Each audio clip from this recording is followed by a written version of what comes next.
전쟁이 남긴 먼지가 채 가시지 않았던 1958년의 가을이었습니다.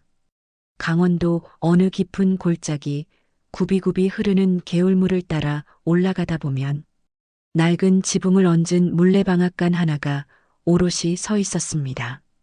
세월의 이끼를 온몸에 두른 채 그것은 마치 멈춰버린 시간을 증명하듯 무겁게 돌아가고 있었지요. 그곳엔 연희가 있었습니다. 하얀 무명저고리 소매를 걷어붙이고 곡식을 고르던 그녀의 손등 위로 엷은 햇살이 내려앉았습니다. 그녀의 눈매는 늘 젖어 있었습니다. 슬퍼서가 아니라 마치 누군가를 기다리는 일이 일상이 되어버린 사람 특유의 아련한 습기 같은 것이었죠. 그때였습니다. 마을 어귀, 붉게 물든 단풍나무 사이로 한 남자의 그림자가 길게 늘어졌습니다. 군복을 수선해 만든 검은 무쇠빛 옷을 입은 남자, 진우였습니다. 5년 만이었습니다. 죽었다는 소문만 무성했던 그가 다시 이 마을을 찾은 이유는 단 하나였습니다. 밤마다 귓전을 때리던 그 물레방아 돌아가는 소리, 그리고 그 소리 속에 묻어나오던 연희의 웃음소리를 잊지 못했기 때문입니다. 진우는 걸음을 멈추고 멀리서 돌아가는 물레방아를 바라보았습니다. 삐걱, 삐걱. 나무와 나무가 맞물리며 내는 비명 같은 소리는 어쩌면 지난 세월 그가 견뎌온 고통의 소리였을지도 모릅니다. 연희가 고개를 들었습니다. 바람이 실어온 낯익은 채취 때문이었을까요? 그녀의 시선이 멈춘 곳엔 꿈에서도 수만 번 그려보았던 한 사내가 서 있었습니다. 두 사람 사이엔 좋기 50걸음의 거리가 있었지만 그 짧은 거리 위로 지난 5년의 세월이 파도처럼 밀려들었습니다. 말은 필요치 않았습니다. 서정적인 가을 하늘 아래 두 사람의 시선이 엉키는 순간 물레방아는 더욱 세차게 물을 뿜어냈습니다. 그것은 재회의 환희라기보다는 앞으로 다가올 시린 운명에 대한 예고에 가까웠습니다. 마을의 불빛이 하나둘 꺼지고 산등성이 너머로 눈썹 같은 초승달이 걸릴 때면 세상은 비로소 두 사람만의 것이 되었습니다. 1950년대의 밤은 지금보다 훨씬 깊고 푸르렀지요. 전기도 들어오지 않던 그 시절, 어둠은 가난한 연인들에게는 유일한 지붕이자 안식처였습니다. 진우는 낮 동안 장터에서 짐을 나르며 버은 푼돈으로 산 박하사탕 한 봉지를 가슴 안쪽에 품고 물레방앗간으로 향했습니다. 가슴의 온기 때문인지 아니면 설레는 마음 때문인지 사탕 봉지에서는 달큰한 향기가 진동하는 것만 같았습니다. 물레방아는 밤에도 쉬지 않았습니다. 낮의 소리가 삶의 고단함을 찌어내는 소리였다면 밤의 소리는 두 사람의 심장 박동을 숨겨주는 은밀한 고동 소리였습니다. 연희는 이미 그곳에 와 있었습니다. 젖은 머리카락을 수건으로 감싸쥔 채 차가운 물줄기를 바라보던 그녀의 뒷모습은 마치 달빛을 받아 빚어진 한 폭의 수묵화 같았습니다. 진우가 다가가자 연희는 뒤를 돌아보지 않고도 그의 기척을 알아차렸습니다. 발소리보다 먼저 전해지는 마음의 떨림 때문이었겠지요. 오셨어요? 연희의 목소리는 낮았지만 물소리를 뚫고 진우의 귓가에 선명하게 박혔습니다. 진우는 대답 대신 품 안의 사탕 봉지를 내밀었습니다. 종이봉투가 바스락거리는 소리조차 이 고요한 밤엔 커다란 울림이 되어 돌아왔습니다. 연희는 사탕 하나를 입에 물었습니다.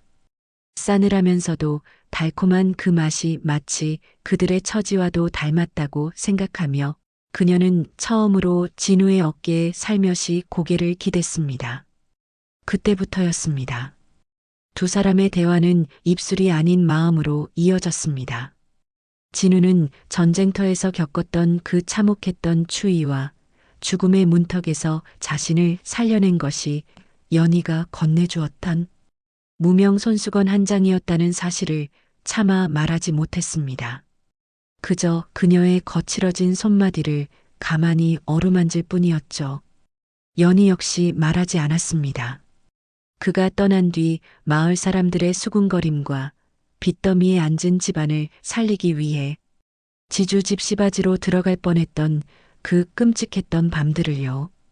지금 이 순간 물레방아 도는 소리가 모든 아픈 기억을 빻아 가루로 만들어 날려보내주길 바랄 뿐이었습니다. 진우 씨, 세상이 우리를 갈라놓으려 해도 이 물레방아처럼 돌고 돌아 다시 만날 수 있을까요? 연희의 물음에 진우는 그녀의 손을 꼭 쥐었습니다.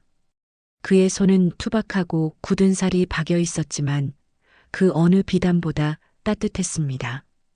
60년대를 향해 달려가는 격변의 세월 속에서 가진 것 없는 두 남녀가 할 수 있는 유일한 저항은 서로를 놓지 않는 것이었습니다.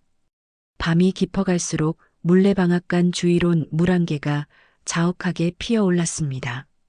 그 안개는 세상의 시선으로부터 그들을 보호하는 커튼이 되어 주었고 두 사람은 비로소 완벽한 평화를 맛보았습니다.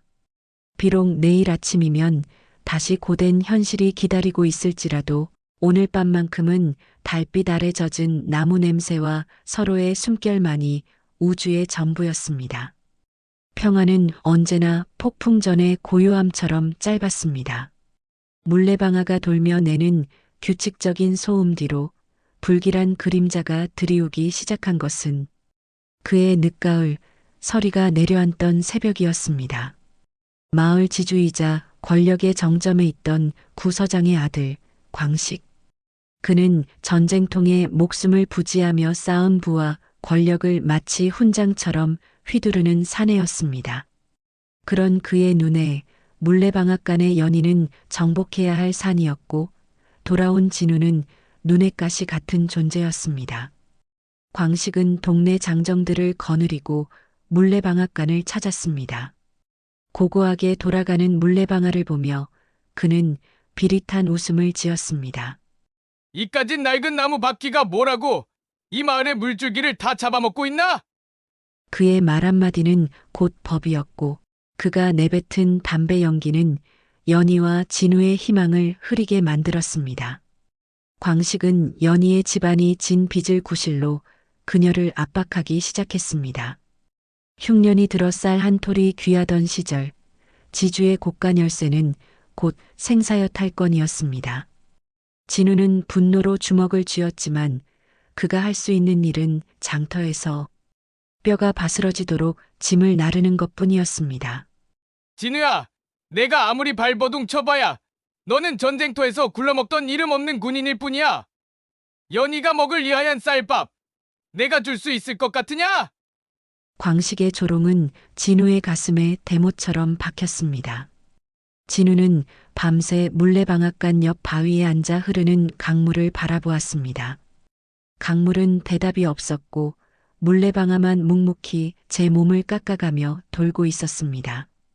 그 모습이 마치 자신의 처지 같아 진우는 처음으로 소리 죽여 울었습니다. 하지만 위기는 두 사람을 더욱 단단하게 묶어주었습니다. 광식의 위협이 거세질수록 연희는 더욱 꼿꼿해졌습니다. 그녀는 광식이 보낸 비단 옷감을 마당에 내던지며 말했습니다. 내 몸에 감길 것은 비단이 아니라 진우 씨가 장터에서 사온 것이 무명 한 필이면 족합니다. 이 소식은 곧 광식의 귀에 들어갔고 그는 결국 극단적인 선택을 합니다. 물레방아로 이어지는 물줄기를 막아버리겠다는 엄포였죠. 물이 멈추면 방아는 서고 방아가 서면 연희의 생계는 끊어집니다. 어느 날 밤 연희는 멈춰버린 물레방아 아래서 진우를 만났습니다. 물소리가 사라진 방앗간은 기괴할 정도로 고요했습니다. 진우는 그녀의 손바닥에 낡은 은가락지 하나를 쥐어주었습니다. 그것은 그가 전쟁터에서 돌아올 때 목숨처럼 지켜온 그의 어머니가 남긴 마지막 유산이었습니다. 연희 씨, 이 물레방아가 다시 돌지 못하더라도 내 마음은 멈추지 않을 겁니다. 우리가 이 마을을 떠나야 할 때가 온 것 같아요.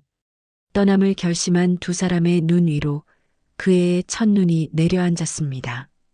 그것은 축복이었을까요? 아니면 앞으로 닥칠 더 큰 시련에 대한 예고였을까요? 하늘도 그들의 운명을 가엾게 여긴 탓일까요? 그날 밤 대지를 삼킬 듯한 한방눈이 쏟아졌습니다.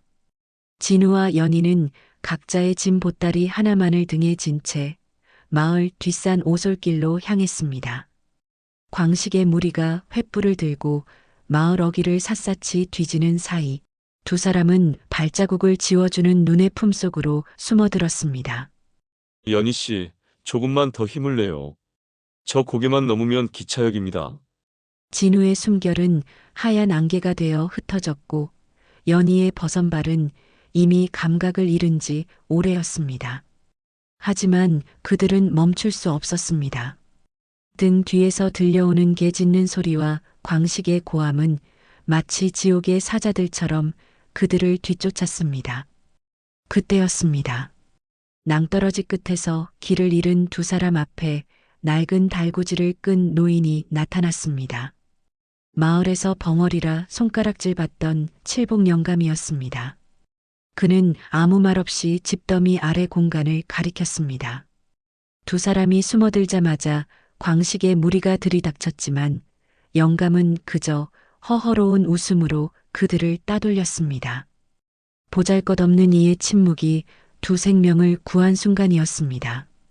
서울의 공기는 매캐한 석탄 냄새와 소음으로 가득했습니다. 60년대의 서울은 기회의 땅인 동시에 가난한 연인들에겐 가장 가혹한 전쟁터였습니다. 진우는 공사판에서 흙을 날랐고 연희는 가발 공장에서 밤새도록 바늘기를 꿰었습니다.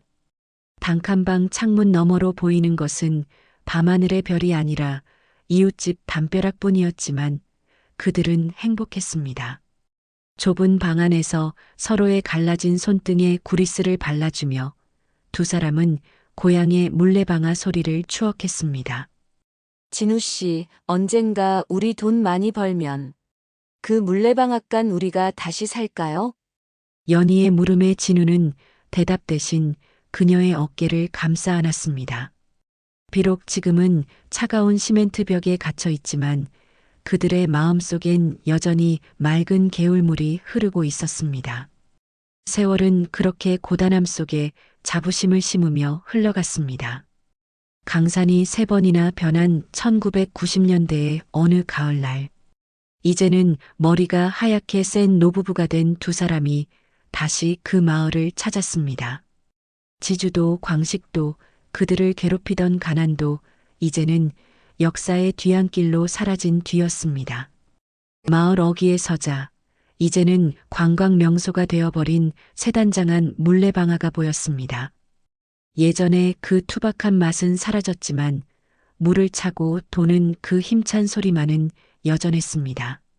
진우는 품 안에서 낡은 은가락지를 꺼내 연희의 쪼글쪼글해진 손가락에 다시 끼워 주었습니다. 연희 씨, 참 오래 걸렸어. 여기 다시 오기까지. 연희는 말없이 물레방아를 바라보며 미소 지었습니다. 그들의 사랑은 물레방아를 닮아 있었습니다. 때로는 거친 물살에 치여 삐걱거리고 때로는 멈출 듯 위태로웠지만 결국은 돌고 돌아 제자리로 돌아오는 운명. 이제 물레방아 소리는 슬픈 비명이 아니었습니다. 그것은 모진 세월을 견뎌낸 모든 연인에게 바치는 헌사이자 50년 전 그날 밤 달빛 아래서 했던 약속이 완성되었음을 알리는 찬가였습니다.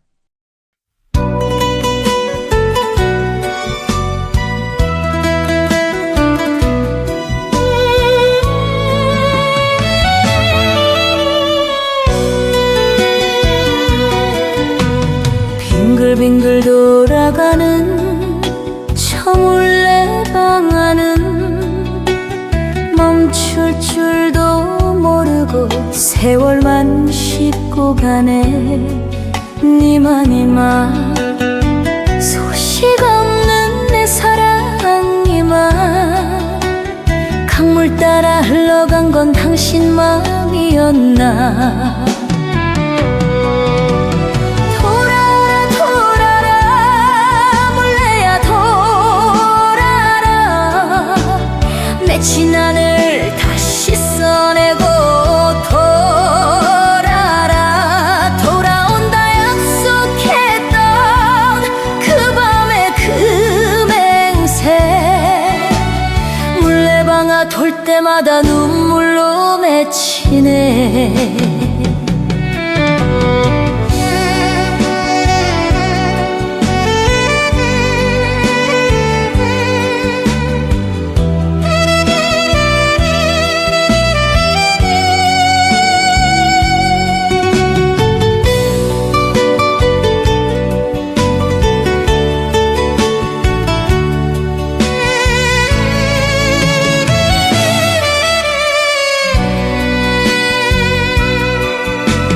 달빛 아래 서성이는 외로운 그림자.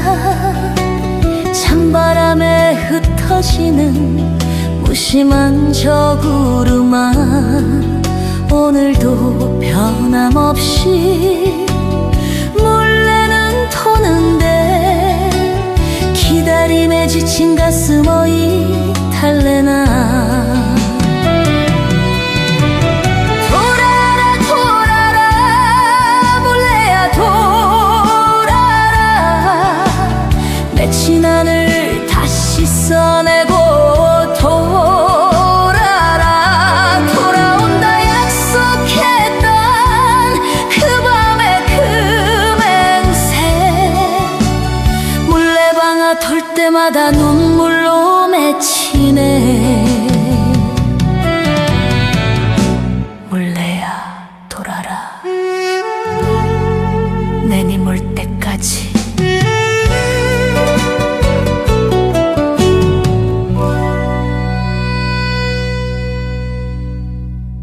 시간은 때로 강물처럼 흐르지 않고 고여 있습니다. 1956년의 파주 임진강변이 그랬습니다. 전쟁이 핥히고 간 상처 위로 억새가 무성하게 자라나고 사람들은 깨진 기와 조각을 모아 담을 쌌던 시절. 그곳엔 고향을 북쪽에 저당 잡힌 채 강 너머 소식에 귀를 기울이며 사는 남자가 있었습니다. 그의 이름은 정우. 오늘 우리는 그 남자의 가슴 속에 박힌 시린 이름 하나를 불러보려 합니다. 유독 볕이 뜨겁던 7월이었습니다. 정우는 강가에서 뗏목을 묶던 밧줄을 내려놓고 잠시 땀을 닦았습니다. 그때였습니다. 누렇게 익어 고개를 숙인 보리밭 사이길로 이 마을의 풍경과는 도무지 어울리지 않는 하얀 양산을 쓴 여자가 걸어오고 있었습니다. 처음엔 헛것을 본 줄 알았습니다. 뙤약볕 아래 눈이 멀어 강물에서 피어오른 안개가 사람의 형상을 한 것이라 생각했지요. 하지만 그녀가 가까워질수록 흙먼지 날리는 길 위로 하얀 고무신 코가 살짝살짝 보일 때 나는 숨을 멈출 수밖에 없었습니다. 그녀의 이름은 명희. 서울에서 온 지 얼마 되지 않은 병색이 짙은 어머니를 모시고 내려온 외지인이었습니다. 그녀가 정우 앞에서 멈춰섰습니다. 저기, 실례지만 이 강 이름이 무엇인지 여쭤봐도 될까요? 임진강입니다. 임진강. 그렇군요. 저 물은 흘러서 어디로 가나요? 결국 바다로 가나요? 아니면 저 건너편으로 가나요? 정우는 대답 대신 자신의 거친 손을 내려다보았습니다. 굳은 살이 박힌 손엔 강물의 비린내가 배어 있었죠. 그는 그녀의 질문이 단순한 궁금증이 아님을 직감했습니다. 그녀의 눈동자엔 이 강물보다 더 깊은 슬픔이 고여 있었으니까요. 가을은 짧았고 임진강의 겨울은 칼바람과 함께 찾아왔습니다. 명희의 어머니는 기침이 심해졌고 정우는 장터에서 구해온 귀한 약초를 명희의 집 문 앞에 몰래 두고 오곤 했습니다. 그러던 어느 날 밤 명희가 정우를 집 안으로 들였습니다. 방 안엔 희미한 등잔불 하나가 흔들리고 있었죠. 정우에게 차를 내놓으며 명희가 말했습니다. 왜 매번 이름도 없이 두고 가셨어요? 정우 씨인 거 발소리만 들어도 다 아는데. 그저 강가의 흔한 풀떼기입니다. 몸에 좋다길래 가져온 것뿐입니다. 방 안엔 침묵이 흘렀습니다. 하지만 그 침묵은 어색한 것이 아니라 서로의 온기를 확인하는 안도감에 가까웠습니다. 정우는 품 안에서 종이 뭉치를 꺼냈습니다. 명희 씨, 저는 배운 게 없어 편지를 멋들어지게 쓰진 못합니다. 하지만 이 강가에서 당신을 처음 본 날부터 제 마음은 이 종이처럼 구겨지고 다시 펴지기를 반복했습니다. 정우 씨, 저는 내일이 오는 게 무서운 사람이에요. 어머니를 모시고 이 모진 세월을 어떻게 버틸지. 그런데 정우 씨를 보면 이상하게 내일도 해가 뜰 것 같다는 생각이 들어요. 등잔불이 파르르 떨리며 두 사람의 그림자를 벽면에 하나로 합쳐놓았습니다.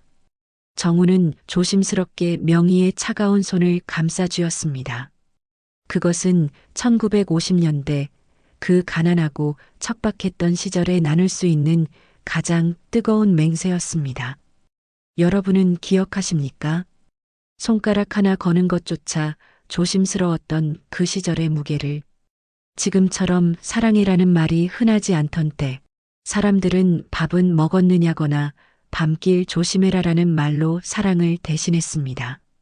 정우와 명희의 사랑도 그랬습니다. 임진강의 얼음이 두껍게 얼어붙을수록 두 사람의 마음속에는 보이지 않는 실개천이 흐르기 시작했습니다.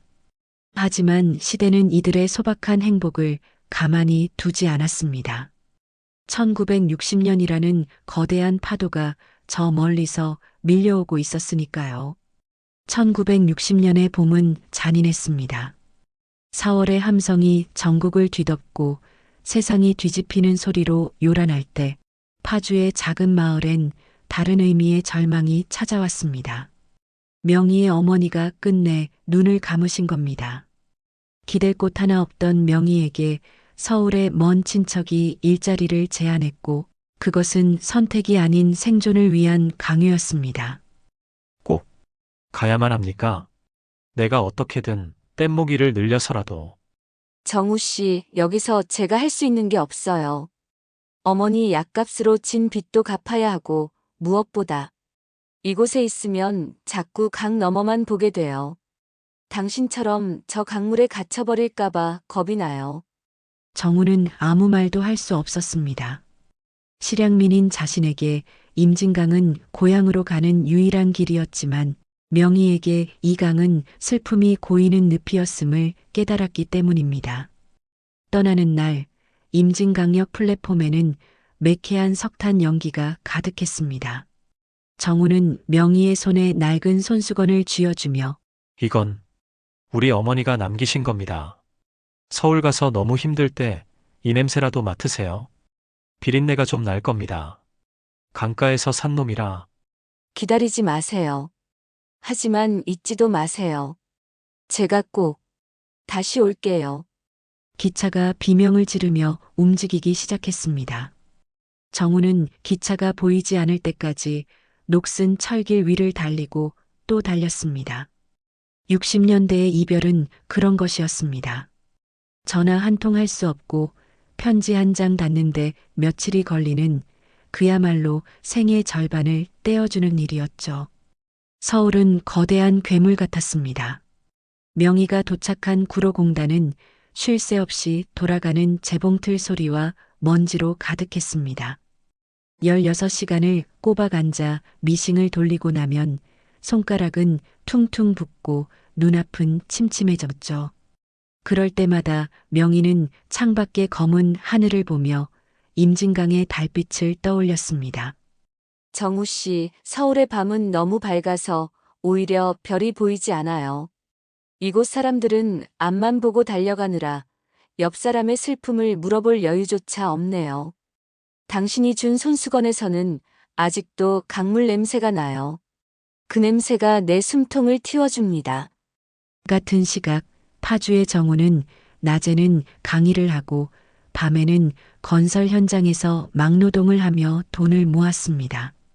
그의 목표는 단 하나, 명희가 돌아왔을 때 그녀를 따뜻하게 맞이할 번듯한 방 한 칸을 마련하는 것이었습니다. 하나, 둘. 이 벽돌이 쌓이면 명희 씨가 올 자리가 생기겠지. 바람 안 들어오게 단단히 발라야 해. 그 사람은 추위를 많이 타니까. 지금 이 시간 우리가 마주하게 될 것은 단순한 연애사가 아닙니다.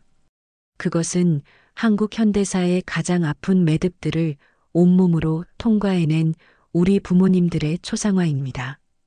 50년대의 잿더미 위에서 60년대의 건설 현장으로 그들은 오직 사랑과 책임이라는 두 글자를 이정표 삼아 걸어왔습니다. 정우의 편지는 이제 서울의 공장 기숙사로 향합니다. 그 편지 봉투 속에는 돈 몇 푼과 말린 들꽃 한 송이가 들어 있었죠. 자, 이제 두 사람의 인연은 1960년대 중반 더 깊은 시련의 골짜기로 접어듭니다. 1964년 가을, 유독 비가 잦았던 해였습니다. 임진강 줄기는 불어난 물로 거칠게 소용돌이쳤고 그 물결만큼이나 정우의 마음도 요동치고 있었습니다. 매달 보름이면 도착하던 명희의 편지가 2달째 소식이 없었기 때문입니다. 서울의 공장은 파업과 폐업이 반복되던 혼란기였고 정우는 그녀가 아픈 건지 아니면 화려한 서울 불빛에 자신을 잊은 건지 알 길이 없었습니다. 비 오는 날 우체부가 정우 앞을 지나갑니다.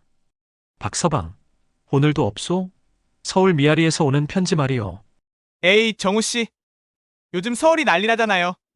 편지가 길을 잃었겠지. 조금 더 기다려봐요. 기다림은 익숙하다 생각했습니다. 하지만 소식 없는 기다림은 독이 든 술과 같더군요. 마실수록 목이 타들어가고 정신은 혼미해집니다. 명희 씨, 당신의 침묵이 나를 이 강물에 던져버릴 것만 같습니다. 사실 명희는 공장에서 불의의 사고를 당한 동료를 돕다 사장과 갈등을 빚어 기숙사에서 쫓겨난 상태였습니다. 주머니엔 편지 한 통 붙일 우표살, 돈조차 없었죠. 그녀는 낯선 서울 하늘 아래서 정우의 이름을 부르며 젖은 빵 한 조각으로 하루를 버텨내고 있었습니다. 명희를 위해 집을 짓겠다던 정우의 꿈에 비극이 닥칩니다. 폭우로 약해진 집안 때문에 공사 중이던 벽체가 무너져 내린 것이죠. 정우는 동료를 구하려다 무거운 돌더미에 다리를 깔리고 맙니다. 마을 병원에서는 수술이 불가능하다는 진단이 내려졌고 정우는 절망의 구렁텅이에 빠집니다. 내 다리가 왜 이래? 명희가 오면 같이 걷기로 했는데 이 다리로 어떻게 그 사람을 마중 나간단 말이오. 다친 것은 다리뿐만이 아니었습니다. 정우는 이제 자신이 명희에게 짐이 될지도 모른다는 공포에 휩싸입니다. 그는 병상에 누워 명희에게 마지막이 될지도 모를 편지를 씁니다. 아니, 그것은 편지라기보다 처절한 작별 선언이었습니다. 명희 씨, 이제 편지하지 마세요. 나도 이제 당신을 잊으려 합니다. 서울에 좋은 사람 만나서 이 흙먼지 나는 강가 따위는 잊고 사세요. 이게 내 마지막 진심입니다. 정우는 편지를 쓰고 소리 없이 오열했습니다. 자신의 진심을 가장 잔인한 거짓말로 포장해야 했던 그 시절, 사랑은 때로 상대를 놓아주는 것이 전부였던 아픈 계절이었습니다. 1960년대 중반 한국 사회는 잘 살아보세라는 구호 아래 앞만 보고 달려갔습니다. 하지만 그 속도전에서 밀려난 이들의 상처는 누가 돌봐주었을까요? 정우의 다친 다리와 명희의 마른 손등은 화려한 경제성장의 이면에 가려진 우리들의 진짜 모습이었습니다. 이들의 사랑은 여기서 끝나는 것일까요? 아니면 이 시련이 서로를 향한 마지막 끈이 될까요? 정우의 모진 이별 편지가 서울 미아리 산동네에 닿았던 날, 명희는 주저앉아 울지 않았습니다. 대신 그녀는 짐 가방도 없이 그 길로 뛰쳐나와 파주행 막차에 몸을 실었습니다. 밤새 달려 도착한 작은 병원. 소독약 냄새 진동하는 복도 끝에서 명희는 초췌해진 정우와 마주합니다. 오지 말라 하지 않았습니까? 왜 이 고생을 사서 합니까? 나 이제 예전의 정우가 아니란 말입니다. 정우의 떨리는 손을 꽉 잡는 명희. 정우 씨가 예전의 정우가 아니면 어때요? 내 눈엔 여전히 보리밭에서 나를 봐주던 그 청년인데, 다리가 아프면 내 다리로 걸으면 되고, 손이 떨리면 내 손으로 밥을 먹으면 되잖아요. 명희 씨, 미안합니다. 내가 못나서 당신을 행복하게 해주겠다고 해놓고 정우의 통곡이 병실 안을 가득 채웠습니다.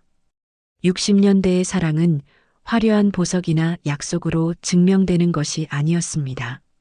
상대의 가장 비참한 순간에 곁을 지키는 것, 그 곁이라는 자리를 지키기 위해 자신의 생을 거는 것이었습니다.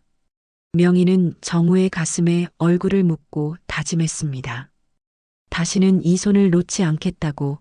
시간은 흘러 1968년 가을.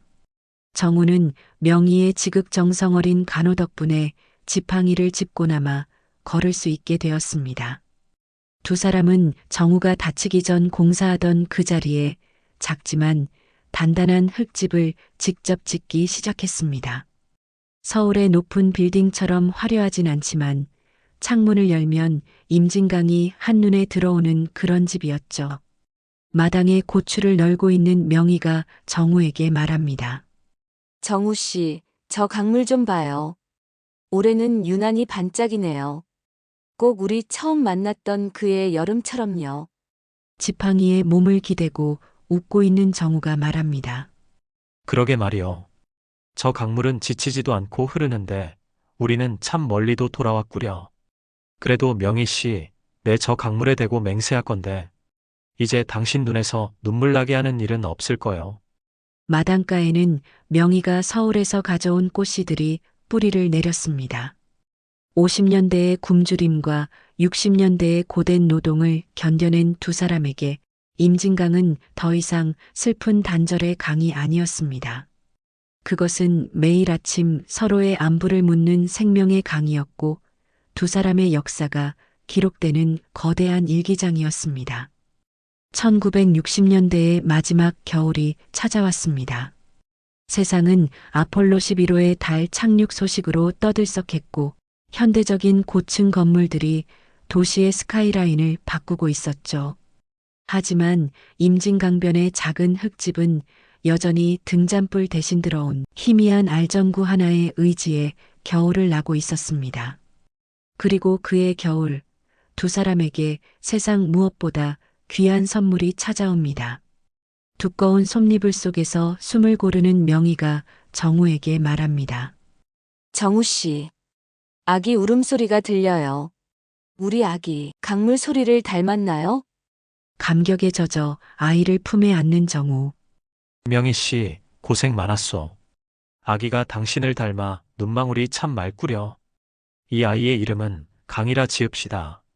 우리가 이 강가에서 만나고 이별하고 다시 살아난 모든 시간을 잊지 않도록 말이요.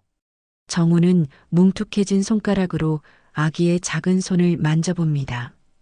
50년대의 굶주림도 60년대의 사고와 절망도 이 작은 생명의 숨결 앞에서 비로소 씻겨 내려가는 듯 했습니다. 두 사람은 깨달았습니다. 사랑이란 단순히 마주보는 것이 아니라 같은 곳을 바라보며 새로운 생명을 피워내는 끈질긴 생명력이라는 것을요. 세월은 무정하게 흘러 어느덧 수십 년이 지났습니다. 이제 임진강역엔 최신형 열차가 들어오고 강 건너를 바라보는 전망대엔 수많은 관광객이 오갑니다. 하지만 그 인파 속에서도 유독 눈에 띄는 노부부가 있습니다. 백발이 성성한 할머니의 휠체어를 밀며 다리를 조금 절면서도 단단하게 발을 내딛는 할아버지. 바로 정우와 명희입니다. 주름진 손으로 정우의 손을 잡는 명희가 정우에게 말합니다. 여보, 저 강물은 예나 지금이나 변함이 없네요. 우리가 처음 만났던 그 보리밭 자리는 이제 큰 길이 되었지만요. 길은 변해도 강물은 길을 잃지 않지 않소. 우리 인생도 저 강물 같았구려.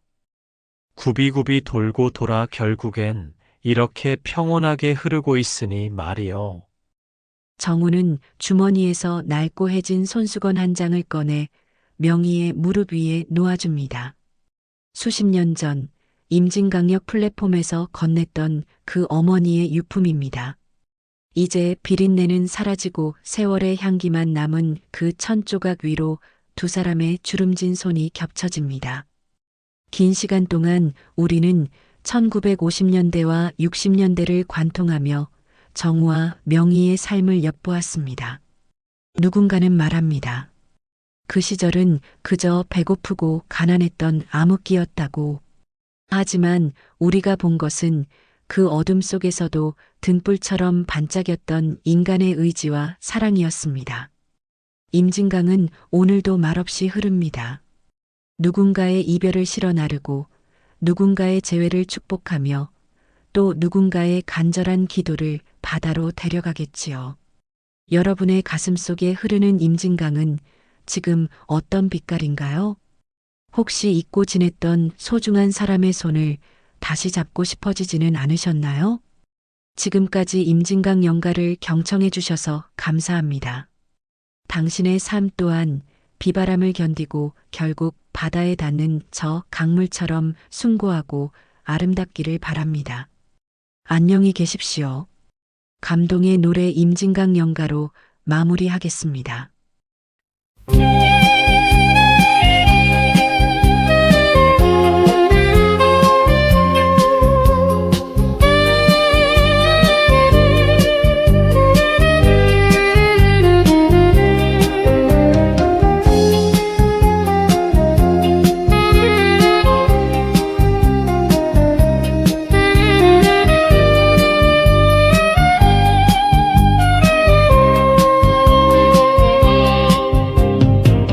임진강 푸른 물결 잔잔히 흐르고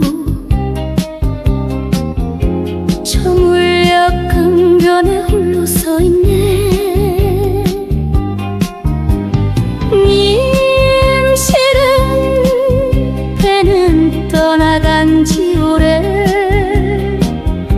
그리운 이마 보고 싶은 이마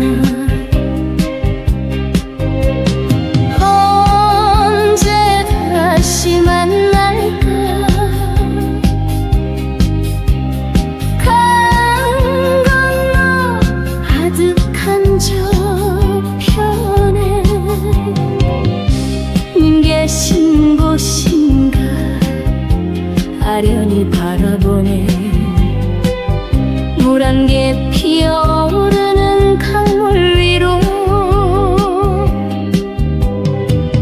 님의 모습 아른거리는 듯 밤 깊어 강가에 달빛 스며들고 물결은 님의 이름을 속삭이네. 불어오는 바람은 님의 소식인가. 그리운 이마 보고 싶은 이마 언제 돌아올 건가. 가슴에 맺힌 그리움은 깊어가고 임진강은 오늘도 님의 발자취 찾아 헤매는 마음 이 강물처럼 흘러만 가는구나.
전쟁의 포화가 휩쓸고 지나간 자리에 남은 건 검게 그을린 대지와 허기진 울음소리뿐이었습니다. 1950년대 중반의 서울. 사람들은 무너진 담벼락 아래에서도 삶을 피워냈고 그 척박한 땅 위에서도 사랑은 독한 잡초처럼 고개를 들었습니다. 오늘 들려드릴 이야기는 가장 찬란해야 할 청춘의 시대에 저당 잡혔던 두 남녀, 진우와 영자의 기록입니다. 그들의 사랑은 왜 그토록 시렸으며 그들의 청춘은 왜 무너질 수밖에 없었을까요? 1958년의 어느 가을날이었습니다. 종로 2가의 작은 음악다방 낙원. 퀴퀴한 담배 연기와 LP판 튀는 소리가 자욱한 그곳에서 진우는 영자를 처음 보았습니다. 대학 교정 대신 공사 현장에서 등짐을 지던 진우에게 하얀 칼날을 빳빳하게 세운 여대생 영자는 도저히 손에 닿을 수 없는 별과 같았죠. 진우는 그녀가 흘리고 간 낡은 시집 한 권을 집어들었습니다. 그 안에는 정지용의 시가 적혀 있었고 진우는 그 밤 기름때 묻은 손등 위로 시 구절을 옮겨 적으며 처음으로 가난이 아닌 가슴 설렘에 잠을 설쳤습니다. 두 사람의 사랑은 은밀했습니다. 시대는 가난했고 신분의 벽은 높았습니다. 1960년대로 접어드는 길목, 서울의 밤은 통금 사이렌과 함께 얼어붙었지만 두 사람은 서대문 밖 좁은 골목길에서 서로의 온기를 나누었습니다. 영자 씨, 이 무너진 청춘이 내게 남긴 건 당신뿐입니다. 이 흙먼지 속에서도 당신만 보면 내 세상은 꽃밭이 돼요. 영자는 진우의 거친 손을 자신의 뺨에 갖다 댔습니다. 그 손은 비록 시멘트 가루로 갈라져 있었으나 영자에게는 세상 그 어떤 비단보다 부드러웠습니다. 하지만 시대의 파도는 그들을 가만두지 않았습니다. 영자의 집안에서는 유학파 장교와의 정략 결혼을 서둘렀고 진우는 학생운동의 소용돌이에 휘말리게 됩니다. 1960년 4월 뜨거웠던 아스팔트 위에서 진우는 쓰러졌습니다. 민주주의를 외치던 그의 목소리는 최루탄 연기 속에 묻혔고 그가 영자에게 주려 했던 작고 소박한 금반지는 차가운 보도블록 틈으로 사라졌습니다. 영자는 결혼식 당일 면사포를 쓴 채 그 소식을 듣습니다. 그녀의 눈앞에서 거울 속 자신의 모습이 산산조각이 나는 듯한 환각이 일었습니다. 그녀는 울지 않았습니다. 다만 자신이 사랑했던 그 청춘이, 그 아름다웠던 진우의 미소가 거대한 시대의 수레바퀴 아래 진이겨졌음을 깨달았을 뿐입니다. 세월이 흘러 60년대의 끝자락, 이제는 백발이 성성해진 도심의 골목, 어디쯤에서 우리는 그때의 진우와 영자를 떠올립니다. 그들이 그토록 지키려 했던 청춘은 무너졌지만 그 파편들은 우리 가슴 속에 기억이라는 이름으로 박혀 있습니다. 무너진 것은 그들의 삶이었을까요? 아니면 그들을 품어주지 못한 잔인한 시대였을까요? 1961년의 봄은 유난히도 늦게 찾아왔습니다. 진우는 수배 중인 몸으로 영자를 찾아왔습니다. 미아리 고개의 어느 허름한 선술집 뒤편, 처마 끝에서 떨어지는 빗방울이 마치 두 사람의 앞날을 예견하는 눈물처럼 바닥을 때리고 있었습니다. 진우의 얼굴은 야위어 있었고 눈빛은 형형했지만 슬픔을 감추지 못했습니다. 그는 주머니에서 꼬깃꼬깃하게 접힌 종이 한 장을 꺼냈습니다. 그것은 그가 옥중에서 그리고 도피 생활 중에 그녀를 생각하며 써내려간 연서였습니다.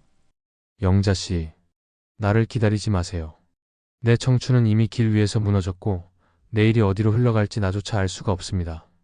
당신만큼은 평범한 행복 속에 살아야 합니다. 영자는 그의 옷자락을 붙잡았습니다.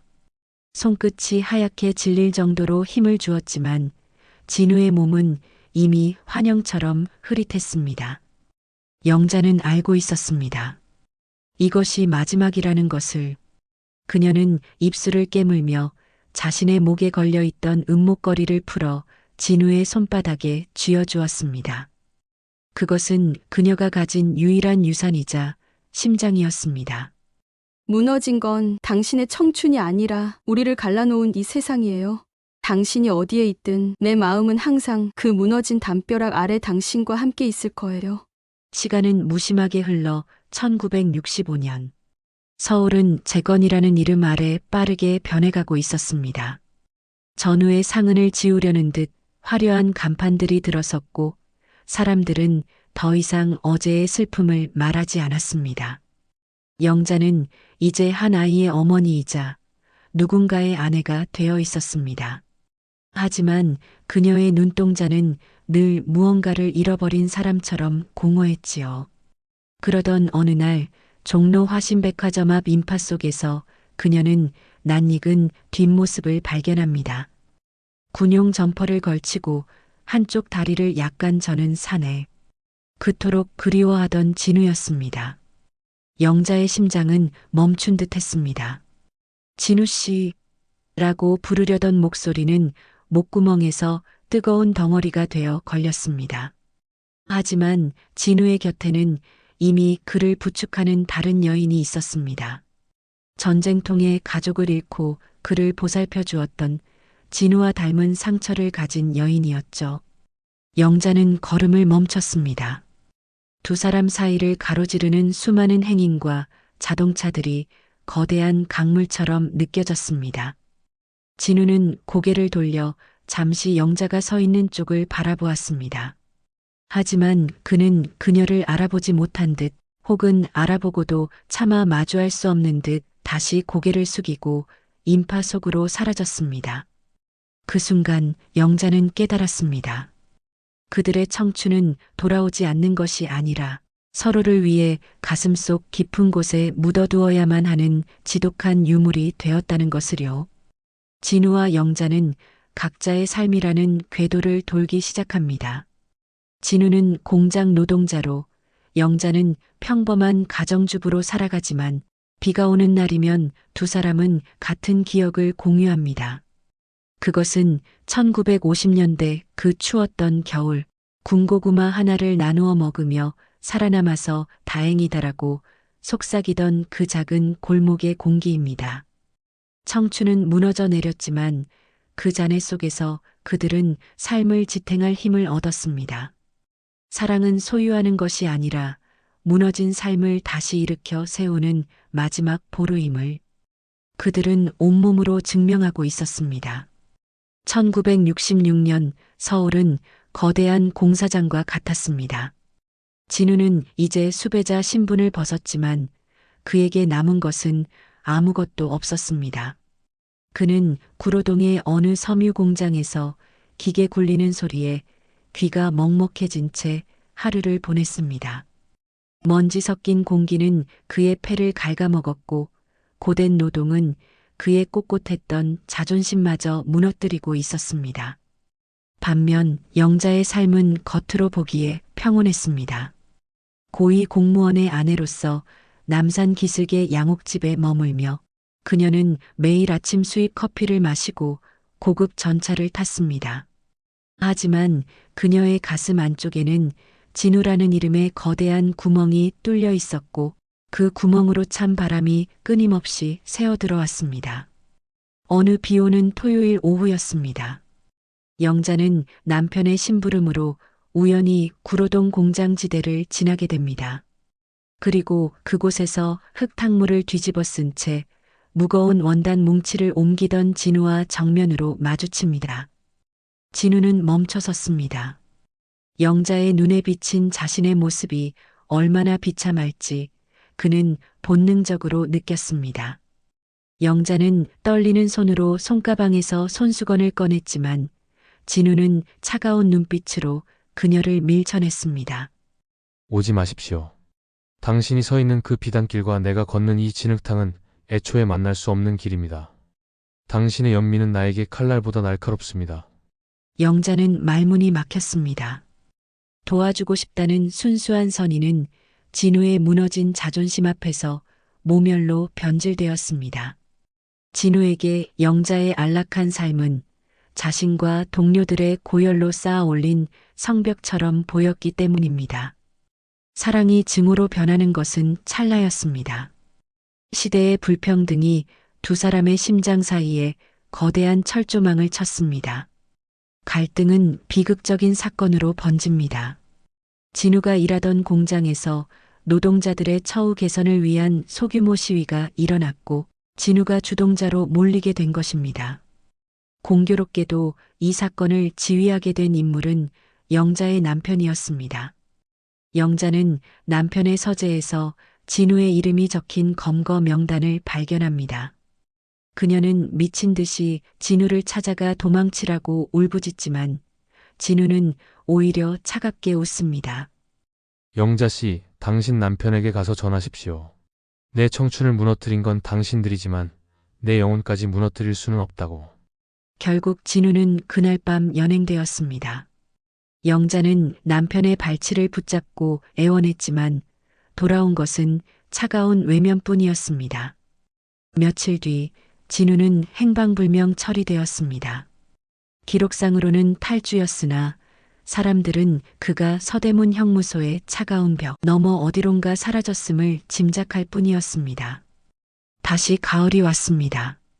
영자는 진우와 처음 만났던 종로의 다방을 찾았습니다.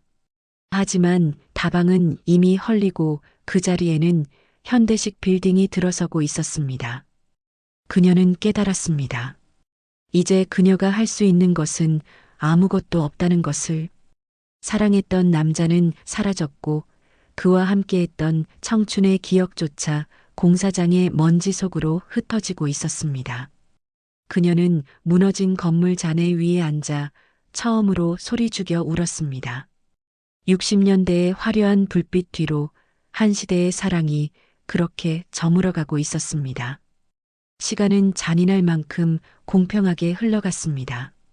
70년대의 격동과 80년대의 함성, 그리고 90년대의 풍요를 지나 21세기의 서울은 더 이상 흙먼지 날리던 그곳이 아니었습니다. 영자의 고왔던 손등에는 검버섯이 피어났고 한때 세상을 바꾸겠다던 진우의 검은 머리칼은 어느새 눈이 내려앉은 듯 하얗게 변해버렸습니다. 진우는 행방불명 이후 이름도 모를 지방의 탄광과 공사장을 전전하며 살았습니다. 그는 늘 그림자처럼 살았습니다. 화신백화점 앞에서 보았던 영자의 눈부신 모습이 자신의 초라한 현실을 더 아프게 찔렀기에 그는 스스로를 세상으로부터 격리시켰던 것입니다. 2024년의 어느 늦가을, 이제는 백발의 노인이 된 영자는 습관처럼 종로를 찾았습니다. 빌딩 숲 사이로 기적처럼 남아있는 작은 골목 안쪽, 재개발을 앞두고 가림막이 쳐진 낡은 한옥 한 채가 보였습니다. 그곳은 예전 그들이 첫 만남을 가졌던 다방 낙원이 있던 자리였습니다. 영자는 그 가림막 앞에 멍하니 섰습니다. 그때 누군가 옆에서 낡은 카메라로 허물어져가는 벽을 찍고 있었습니다. 굽은 등, 떨리는 손, 그러나 여전히 날카로우면서도 슬픈 눈매. 영자는 숨이 멎는 것 같았습니다. 60년이라는 세월이 겹쳐지며 그녀의 입술이 가늘게 떨렸습니다. 진우 씨, 입니까? 셔터를 누르던 남자의 손이 멈췄습니다. 그는 천천히 고개를 돌렸습니다. 두 노인의 시선이 마주치는 순간 주변의 소음은 사라지고 1958년의 가을바람이 불어왔습니다. 두 사람은 공원 벤치에 나란히 앉았습니다. 서로의 살아온 이야기를 묻기에는 남은 시간이 너무 짧았고 지나온 세월이 너무나 깊었습니다. 진우는 품 안에서 낡은 손수건에 쌓인 무언가를 꺼냈습니다. 그것은 60여 년 전 영자가 미아리 고개에서 건네주었던 빛바랜 은목걸이였습니다. 이것 때문에 살았습니다. 내 청춘이 무너지고 몸이 부서지는 고통 속에서도 이것 하나가 내 유일한 증명서였습니다. 내가 한때 누군가를 사랑했었고 뜨거운 사람이었다는 증명서 말입니다. 영자는 그의 마디 굵은 손을 포개어 잡았습니다. 이제 그 손은 시멘트 가루 대신 세월의 주름으로 가득했지만 영자에게는 여전히 세상에서 가장 따뜻한 온기였습니다. 진우 씨, 우리 청춘이 무너졌다고 생각했는데 아니었어요. 우린 그 무너진 자네들을 딛고 여기까지 살아온 거예요. 비록 찬란하진 못했어도 참으로 질긴 꽃이었네요. 우리는 해가 지는 낙조 아래 두 노인의 그림자가 하나로 길게 늘어집니다. 긴 시간 동안 우리가 보아온 것은 단순히 남녀의 연애사가 아니었습니다. 그것은 전쟁과 가난, 억압과 차별 속에서도 끝내 포기하지 않았던 우리 부모님들의 그리고 우리들의 서글픈 초상화였습니다. 청춘은 무너졌으나 사랑은 퇴적물이 되어 마음의 지층에 남았습니다. 이제 두 사람은 더 이상 아프지 않은 곳에서 다시 시작될 1950년대의 그 푸른 가을을 꿈꿀 것입니다. 시청해주신 여러분, 감사합니다. 여러분의 마음속에 남은 무너진 청춘의 조각은 무엇인가요? 오늘 밤 그 조각들을 가만히 어루만져 보시길 바랍니다. 청춘을 바친 슬픈 노래, 무너진 내 청춘을 들으며 마무리하겠습니다.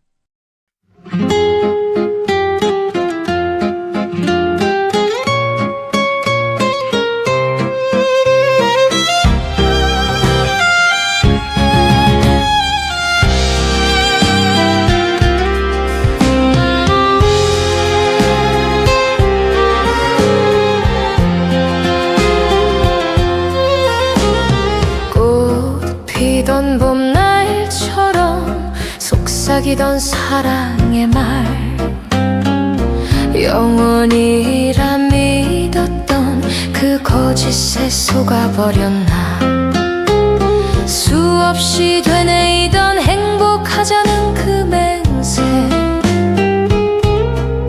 바람에 흩날려 흔적조차 없는 모래성 못다한 사랑은 이제 시린 눈물로 흐르네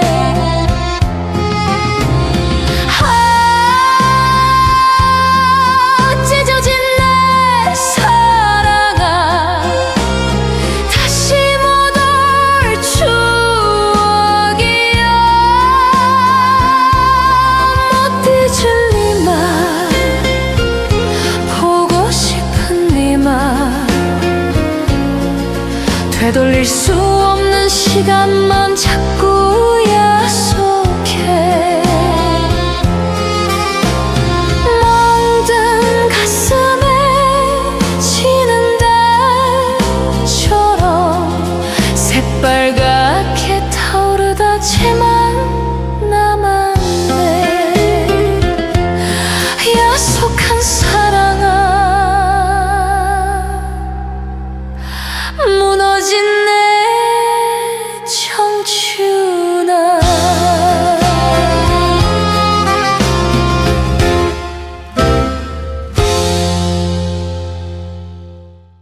세월은 마치 흐르는 강물과 같아서 우리가 붙잡으려 했었던 모든 순간들을 무심히 싣고 멀어져 갑니다.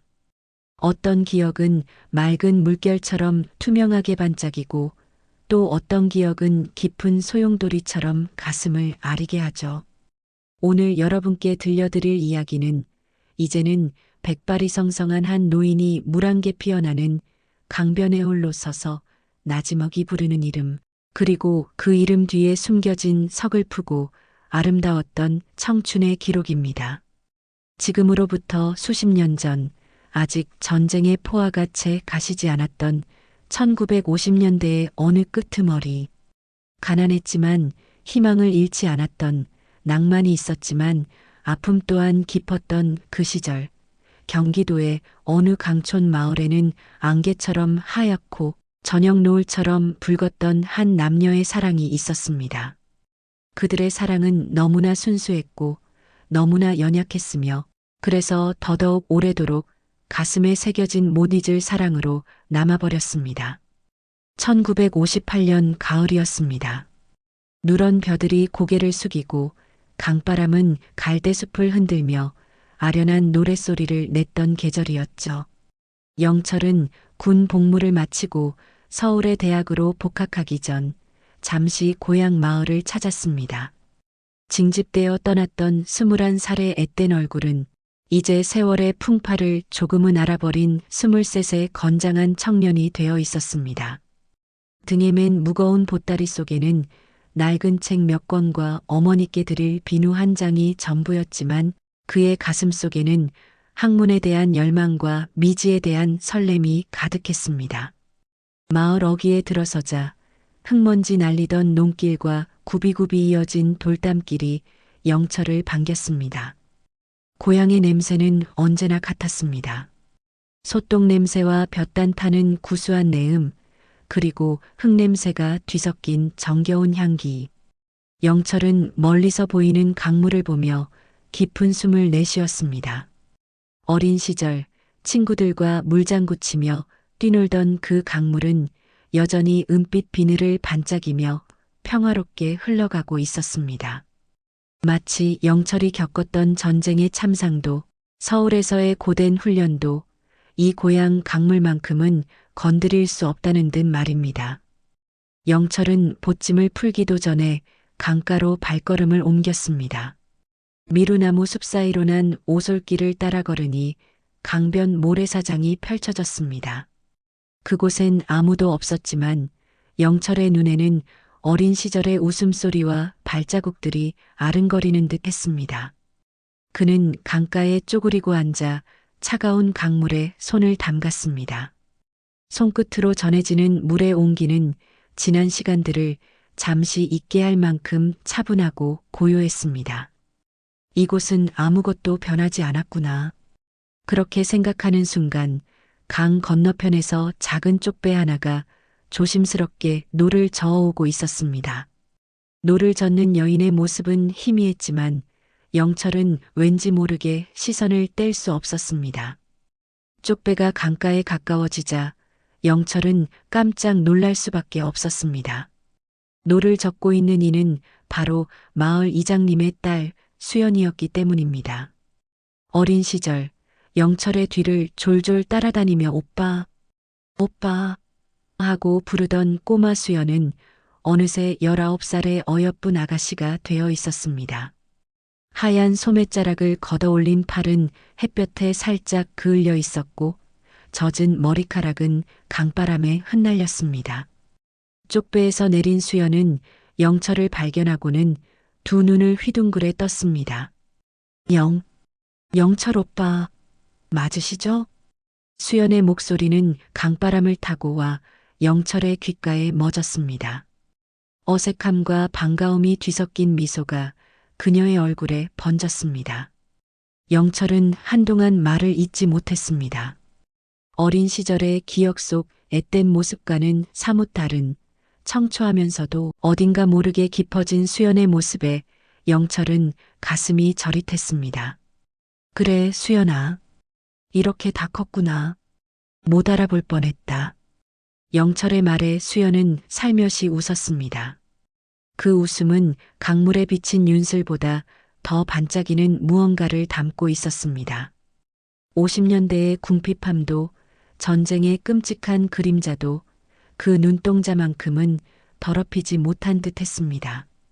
그날 이후 두 사람의 발자국은 매일 저녁 강변 모래사장에 나란히 찍혔습니다. 영철은 서울의 대학에서 배운 시를 읊어주었고 수연은 강물에 비친 저녁 노을이 얼마나 고운지에 대해 이야기했습니다. 영철은 수연의 이야기에 귀 기울이며 고된 군 생활과 서울에서의 외로움을 잠시 잊을 수 있었습니다. 수연 또한 영철 오빠의 이야기에 설렘을 느꼈습니다. 두 사람은 그 강변에서 서로의 존재가 서로에게 얼마나 소중한지 그리고 서로에게 얼마나 깊이 스며들고 있는지 천천히 알아가기 시작했습니다. 해가 지고 달이 뜨는 줄도 모르고 강물 소리만이 두 사람의 이야기를 지켜보고 있었습니다. 가을이 깊어 물안개가 자욱하게 피어오르던 어느 밤이었습니다. 달빛조차 희미한 강변은 온통 하얀 안개로 뒤덮여 있었습니다. 앞이 보이지 않을 만큼 자욱한 안개가 두 사람을 감싸 안았을 때 세상에는 오직 영철과 수연 두 사람만 존재하는 것 같았습니다. 마치 안개가 세상의 모든 소음과 번잡함을 지워버린 듯 고요하고 아득한 밤이었습니다. 오빠, 저 안개 너머엔 뭐가 있을까요? 서울도 보일까요? 수연의 목소리는 안개 속에서 더욱 아련하게 들려왔습니다. 서울엔 안개보다 더 자욱한 빌딩들이 있단다. 하지만 수연아, 내가 있는 이 강가만큼 평화롭진 않아. 영철은 수연의 차가워진 손을 조심스럽게 맞잡았습니다. 그것은 그 시대의 청춘들이 할 수 있는 가장 용기 있는 고백이자 가장 순수한 다짐이었습니다. 수연아, 무심히 흐르는 저 강물은 알지도 몰라. 내가 지금 너에게 하는 이 말이 얼마나 진심인지. 나는 서울에 돌아가면 학업을 마치고 꼭 자리를 잡을 거야. 그리고 그곳에 너를 데리러 올게. 저 강물처럼 우리 사랑도 끊이지 않고 영원히 흐르게 하겠다고 이 물안개 속에서 맹세할게. 수연은 아무 말 없이 영철의 어깨에 고개를 기댔습니다.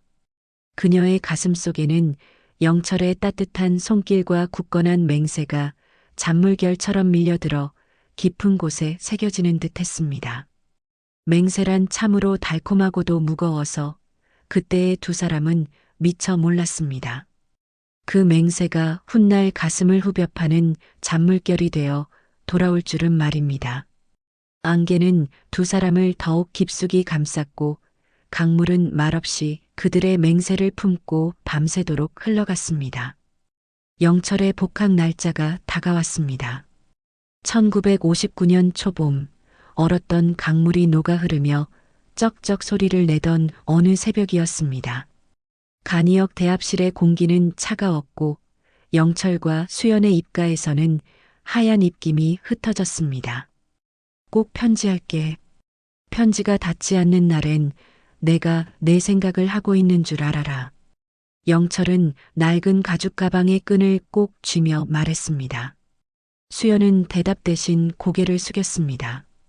그녀의 눈가에 맺힌 것은 이슬인지 눈물인지 분간할 수 없었지만 영철의 가슴엔 이미 차가운 강물이 들어찬 듯 시렸습니다. 멀리서 뿌 하는 고동소리와 함께 석탄 연기를 내뿜으며 완행열차가 들어왔습니다. 덜컹거리는 기차 소리는 두 사람의 심장 소리보다 컸고 그 소음 속에 수연의 작은 목소리가 묻혔습니다. 오빠, 저 잊으시면 안 돼요. 강물이 마르는 날이 와도 저를 잊으시면 안 돼요. 기차는 무심히 떠났습니다. 창밖으로 손을 흔드는 영철의 모습이 점이 되어 사라질 때까지 수연은 그 자리에 박힌 듯 서 있었습니다. 사랑이란 무엇일까요? 떠나는 이에게는 무거운 짐이 되고 남겨진 이에게는 끝없는 기다림이 되는 이 감정의 실체는 도대체 무엇일까요? 서울의 삶은 생각보다 훨씬 더 혹독했습니다. 60년대로 접어드는 서울은 근대화의 물결 속에서 사람들의 비명과 기계 소리로 가득했습니다. 영철은 낮에는 대학 강의실에서 밤에는 인쇄소에서 신문 더미를 나르며 고단한 하루를 보냈습니다. 기름 냄새 가득한 인쇄소 구석에서 그는 수연에게 편지를 썼습니다. 수연아, 이곳 서울의 달빛은 우리 고향 강물에 비치던 달빛보다 훨씬 차갑구나. 사람들은 앞만 보고 달리고 나는 그 틈바구니에서 자꾸만 내 이름을 놓칠까 겁이 난다. 하지만 그 편지들은 수연에게 닿지 못했습니다. 60년대 초반 정치적 혼란과 함께 우편 시스템은 엉망이 되기 일쑤였고 무엇보다 수연의 집안에 들이닥친 갑작스러운 불행이 두 사람의 소식을 가로막았습니다. 수연의 아버지가 보증을 섰던 일이 잘못되면서 마을 이장의 권위는 땅에 떨어졌고 집안은 하루아침에 빚더미에 올라앉았습니다. 수연은 끼니를 걱정해야 하는 처지가 되었고 그녀의 아버지는 병석에 누워버렸습니다. 이제 수연에게 강가는 낭만의 장소가 아니라 삶의 무게를 견뎌내며 한숨을 내뱉는 눈물의 장소가 되었습니다. 수연아, 내가 우리 집안을 살려야 한다. 병석에 누운 아버지가 수연의 손을 잡고 눈물로 호소했습니다. 읍내의 부유한 정미소 집 아들이 수연을 마음에 두고 있다는 소문이 돌았고 그 집안에서는 수연이 시집만 온다면 집안의 빚을 모두 탕감해 주겠노라 제안해 왔습니다. 수연은 그날 밤 홀로 강변으로 나갔습니다. 영철과 함께 걸었던 그 모래사장을 맨발로 걸었습니다. 사랑이란 무엇이길래 이토록 아픈가요? 그녀의 입술 사이로 탄식이 흘러나왔습니다. 밤하늘의 별처럼 빛나던 영철과의 추억이 이제는 날카로운 파편이 되어 가슴을 찔러왔습니다. 내가 희생하면 아버지를 살릴 수 있고 무너진 집안을 일으킬 수 있다. 하지만 그렇게 되면 영철 오빠와의 맹세는 어찌 되는 것인가? 수연은 강물에 자신의 이름과 영철의 이름을 쓴 종이배를 띄워보냈습니다. 하지만 종이배는 몇 발자국 가지 못하고 거센 물살에 뒤집혀 가라앉고 말았습니다. 운명의 강물은 두 사람의 의지와는 상관없이 자꾸만 험난한 하류로 그들을 밀어내고 있었습니다. 청춘의 찬란했던 빛이 황혼의 붉은 눈물로 변해가는 시작이었습니다. 사랑하기에 헤어져야 한다는 말, 그 모순적인 말이 수연이 가슴에 비수처럼 꽂히던 그의 여름. 과연 영철은 수연의 위기를 알 수 있었을까요? 그리고 수연은 자신의 운명 앞에 어떤 선택을 하게 될까요? 1960년의 여름은 유독 길고 습했습니다. 수연의 아버지는 끝내 자리에서 일어나지 못했고 집 앞마당에는 빚쟁이들이 들이닥쳐 가재도구에 붉은 딱지를 붙였습니다. 마을 사람들의 동정 어린 시선은 수연에게 송곳보다 더 아프게 박혔습니다. 오빠, 미안해요.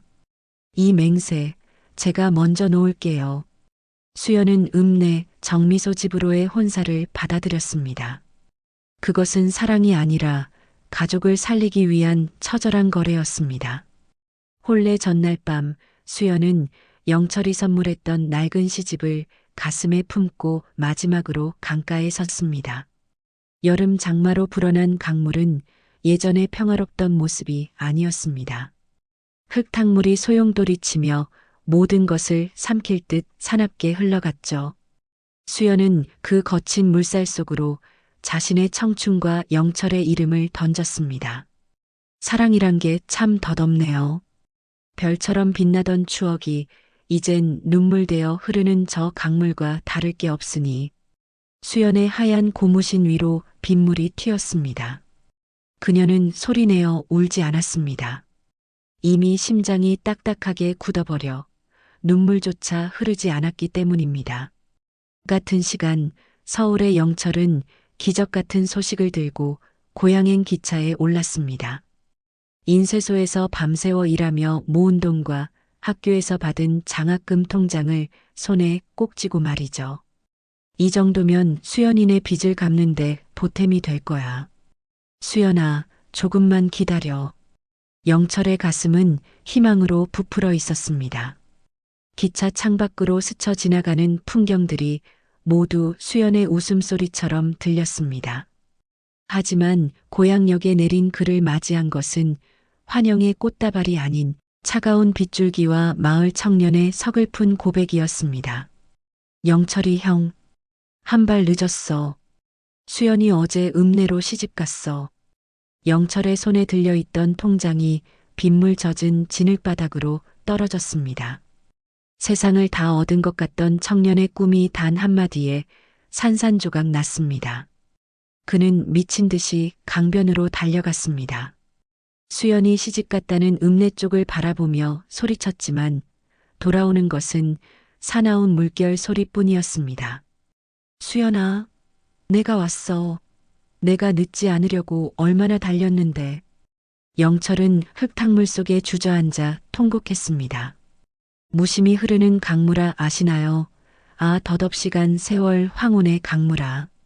가사 속에 그 절규가 영철의 목을 타고 터져 나왔습니다. 그날 이후 영철은 고향을 떠났습니다.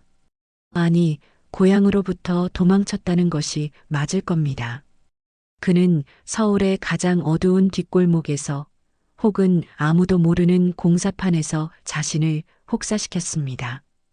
잊으려고 노력할수록 수연의 목소리는 강물 소리가 되어 귓가를 맴돌았습니다. 세월이 가면 잊을까 다짐했지만 가슴에 새겨진 상처는 깊어가네. 영철은 술에 취해 비틀거리는 밤마다 달을 보며 물었습니다. 사랑이란 도대체 무엇이기에 사람을 이토록 망가뜨리고도 끝내 놓아주지 않는 것일까요? 그는 수연이 행복하길 바랐지만 동시에 그녀가 자신을 평생 잊지 않기를 바라는 모순된 마음으로 괴로워했습니다. 그렇게 1960년대의 서막은 두 연인에게 지울 수 없는 문신 같은 아픔을 남긴 채 흘러갔습니다. 영철은 이제 다시는 강가를 찾지 않겠노라 맹세했습니다. 하지만 우리는 압니다. 강물은 결국 바다로 흐르듯 사람의 그리움도 결국은 시작된 곳으로 되돌아오게 마련이라는 것을요. 엇갈려버린 두 사람의 시간. 이제 이야기는 수십 년의 세월을 훌쩍 뛰어넘어 머리에 서리가 내려앉은 노년의 영철을 비춥니다. 과연 긴 세월이 흐른 뒤 그 상처는 아물었을까요?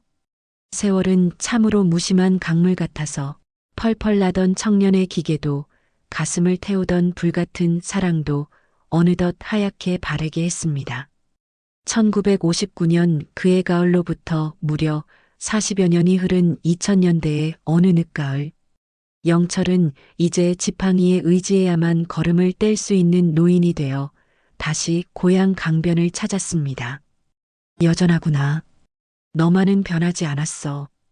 영철은 굽은 등으로 미루나무 아래 섰습니다.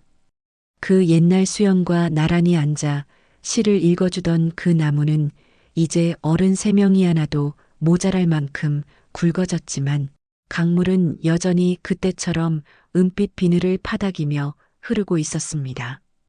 영철은 주머니에서 때 묻은 손수건 한 장을 꺼냈습니다. 수연이 이별의 순간 쥐어주었던 그 낡은 손수건.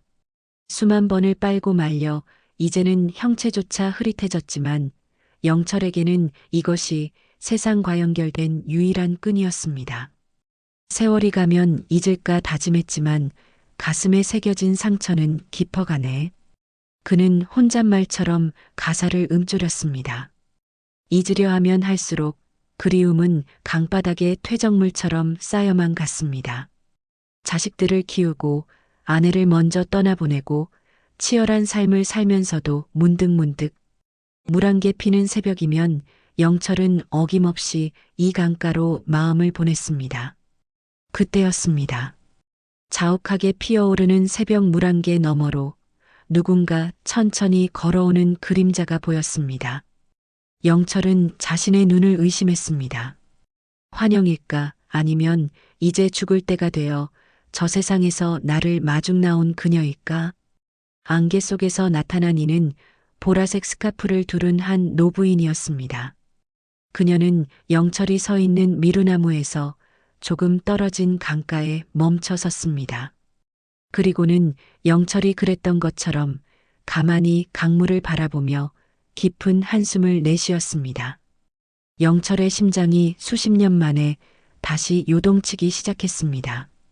그 뒷모습, 어깨의 선, 그리고 강물을 바라보는 특유의 고개 각도까지 세월이 겹겹이 쌓여 얼굴은 변했을지언정 영철의 가슴 속에 박힌 그 실루엣은 단번에 수연임을 알아챘습니다. 수연, 수연이니? 영철의 목소리는 갈라지고 떨렸습니다. 노부인은 마치 번개를 맞은 듯 몸을 굳혔습니다. 그녀가 천천히 고개를 돌렸을 때 두 사람의 시선이 공중에서 마주쳤습니다. 40년의 세월이 단 1초 만에 무너져 내리는 순간이었습니다. 수연의 눈에서 굵은 눈물방울이 툭 떨어졌습니다. 읍내 정미소 집으로 시집간 뒤 그녀의 삶 역시 순탄치 않았습니다. 남편의 외도와 사업 실패, 그리고 홀로 남겨진 외로운 노년. 그녀 역시 평생을 이 강변으로 돌아오는 꿈을 꾸며 버텨왔던 것입니다. 영철 오빠, 살아계셨군요. 정말 살아계셨어. 두 노인은 가까이 다가가지 못한 채 서로를 바라보며 한참을 울었습니다. 손을 잡기엔 너무 늦었고 모른 척 지나치기엔 그리움이 너무 깊었습니다. 사랑이란 무엇이길래 이토록 아픈가요? 밤하늘의 별처럼 빛나던 추억이 이제 눈물되어 흐르는 황혼의 강물아. 수연은 영철이 평생 간직해온 손수건을 보고는 무너져 내렸습니다. 서로를 원망하지도 지나온 세월을 한탄하지도 않았습니다. 그저 저물어가는 노을 아래 황혼의 빛에 물든 서로의 얼굴을 보며 그들은 비로소 깨달았습니다. 우리의 사랑은 멈춘 적이 없었다는 것을. 단지 강물처럼 흐르고 흘러 이곳 황혼의 길목에서 다시 만날 운명이었다는 것을요. 돌아올 수 없는 사람인 줄 알면서도 오늘도 그 이름을 목매어 부르던 두 사람의 절규는 이제 고요한 강물 소리에 섞여 평온을 찾아가기 시작했습니다. 황혼의 햇살이 강물 위로 쏟아져 내려 세상이 온통 금빛으로 타오르던 시간. 두 노인은 약속이라도 한 듯 나란히 강변을 걷기 시작했습니다. 지팡이를 짚은 영철의 걸음과 조금은 불편해 보이는 수연의 걸음이 모래사장 위에서 느릿느릿 합을 맞춥니다. 1958년 그 싱그럽던 청춘의 발자국이 찍혔던 그 자리에 이제는 깊게 패인 주름 같은 발자국이 남습니다. 수연아, 원망은 하지 마라. 그저 흐르는 물을 우리가 어찌 막을 수 있었겠니? 영철이 먼저 침묵을 깨고 입을 열었습니다. 수연은 보라색 스카프를 고쳐매며 가만히 고개를 저었습니다. 원망이라뇨. 오빠가 준 그 시집, 제가 시집갈 때 몰래 품고 갔어요. 마음이 무너질 때마다 그 책장을 넘기며 버텼는걸요. 저 강물이 멈추지 않는 것처럼 제 마음도 한 번도 멈춘 적이 없었어요. 두 사람은 강변 벤치에 앉았습니다. 이제는 서로의 손을 잡아도 부끄러울 것 없는 나이. 영철은 용기를 내어 수연의 마디 굵어진 손을 덮어 잡았습니다. 차가운 듯 했지만 이내 서로의 체온이 전해지며 40년 동안 가슴 속에 맺혀 있던 응어리가 눈 녹듯 사라지는 기분이었습니다. 강물이 황금빛에서 서서히 붉은빛으로 변해갑니다. 하늘과 강이 경계 없이 하나로 물드는 시간, 황혼입니다.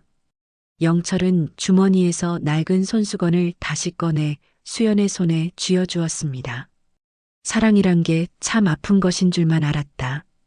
밤하늘의 별처럼 반짝이던 기억이 눈물이 되어 흐를 때마다 나는 저 강물이 내 눈물인 줄 알았어. 그런데 수연아, 이제야 알 것 같구나. 그 아픔이 있었기에 내 청춘이 이토록 선명하게 남아 있었다는 것을. 수연은 영철의 어깨에 조용히 머리를 기댔습니다. 40년 전 물안개 속에서 그랬던 것처럼요. 오빠, 저 강물은 다 알겠죠? 우리가 얼마나 목매어 서로를 불렀는지, 우리가 얼마나 이 강변을 그리워했는지. 이제는 여한이 없어요. 황혼의 강물이 우리를 이렇게 다시 만나게 해주었으니까요. 수연의 목소리는 평온했습니다. 죽음도 이별도 더 이상 두렵지 않은 달관의 경지. 두 사람은 지는 해를 바라보며 한동안 말이 없었습니다. 바람이 미루나무 잎을 흔들며 사르르 소리를 냈고 그것은 마치 강물이 두 사람에게 건네는 위로의 노래 같았습니다. 이야기는 여기서 끝이 아닙니다. 강물은 멈추지 않고 바다로 흐르며 그 바다에서 다시 구름이 되어 이 땅에 비로 내리겠지요. 영철과 수연의 사랑 또한 그러할 것입니다. 얼마 후 마을 사람들 사이에서는 전설 같은 이야기가 돌았습니다. 물안개가 유독 짙게 피는 새벽이면 노년의 남녀가 손을 잡고 강변을 걷는 실루엣이 보인다는 이야기였죠. 그들이 실존 인물인지 아니면 강물이 빚어낸 환영인지는 아무도 모릅니다. 사랑이란 무엇이길래 이토록 아픈가요? 하지만 그 아픔조차도 삶의 가장 찬란한 조각임을 우리는 황혼의 강가에 서서야 깨닫습니다. 무심히 흐르는 강물은 오늘도 묵묵히 제 갈 길을 갑니다. 여러분의 가슴 속에 흐르는 그 강물도 언젠가는 가장 아름다운 황혼을 만나 평온해지기를 빕니다. 못 잊을 나의 사랑아, 못 잊을 나의 청춘아. 안녕히 그리고 영원히. 영철과 수연의 노래, 황혼의 강물을 들으며 이야기를 마치겠습니다. 행복한 하루 되십시오.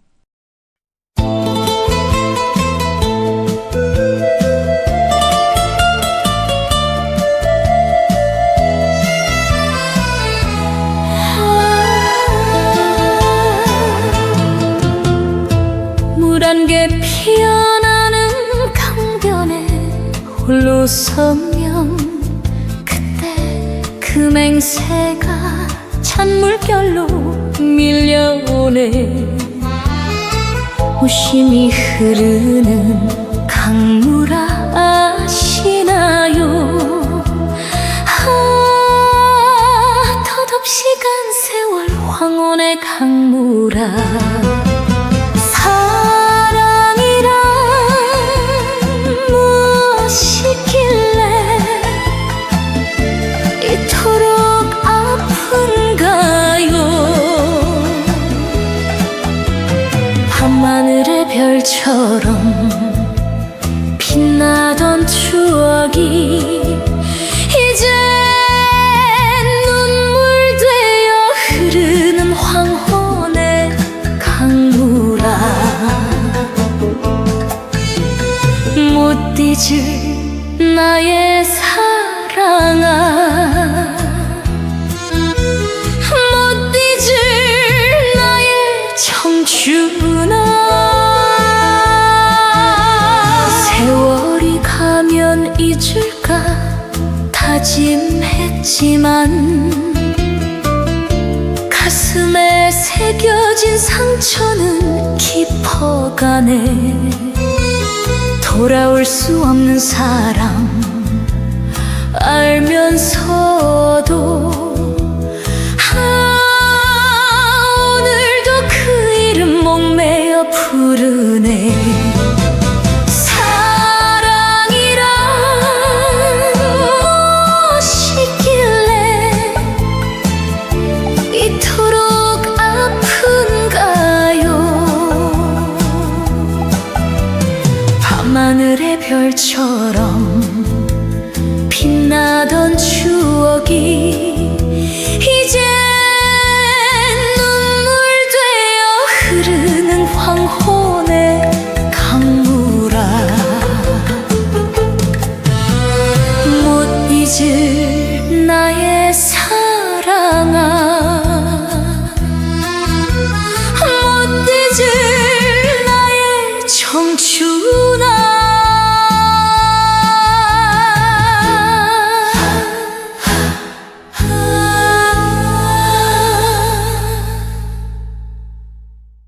시간은 가끔 잔인할 정도로 무심하게 흐릅니다.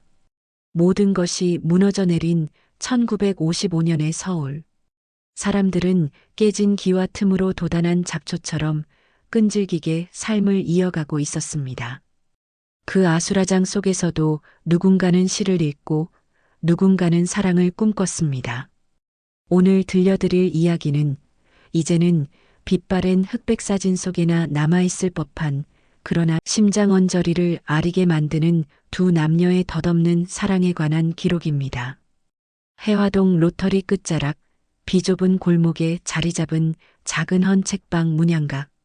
그곳엔 늘 낡은 종이 냄새와 먼지 섞인 정적이 머물러 있었습니다. 24세 진우는 그곳에서 매일같이 쏟아져 들어오는 남들의 추억을 정리하곤 했죠. 그러던 어느 비 내리는 화요일이었습니다. 낡은 처마 밑으로 짙은 남색 치마를 입은 한 여인이 비를 피하려 들어옵니다. 그것이 설이와의 시작이었습니다. 진우는 책장 너머로 그녀를 훔쳐보았습니다. 그녀의 어깨는 조금 젖어 있었고 하얀 버선코에는 진흙이 튀어 있었습니다. 그녀가 조심스레 집어든 책은 릴케의 시집이었습니다. 진우는 차마 말을 걸지 못했습니다. 그저 그녀가 책장을 넘길 때마다 나는 스르륵 소리가 마치 자신의 가슴에 금을 긋는 소리처럼 들렸을 뿐입니다. 그날 이후 설이는 비가 오지 않는 날에도 그곳을 찾았습니다. 두 사람 사이에는 긴 대화가 필요하지 않았습니다. 진우는 그녀가 올 시간에 맞춰 낡은 나무 의자를 닦아두었고 설이는 감사의 표시로 수줍은 듯 고개를 까닥이며 앉아 책을 읽었습니다. 50년대의 사랑은 그런 것이었습니다. 손을 잡는 것조차 조심스러워 서로의 그림자가 겹치는 것만으로도 가슴이 터질 듯 뛰던 시절. 진우는 밤마다 몽당 연필을 깎으며 그녀에게 전하지 못할 편지를 썼습니다. 당신이 머물다 간 자리에는 늘 향기가 남습니다. 책장 사이사이 당신의 시선이 닿았던 구절들을 나도 따라 읽어봅니다. 우리는 서로의 이름을 모르지만 이미 서로의 영혼을 읽고 있는 것은 아닐지요. 어느덧 시간은 흘러 1960년의 봄이 찾아왔습니다.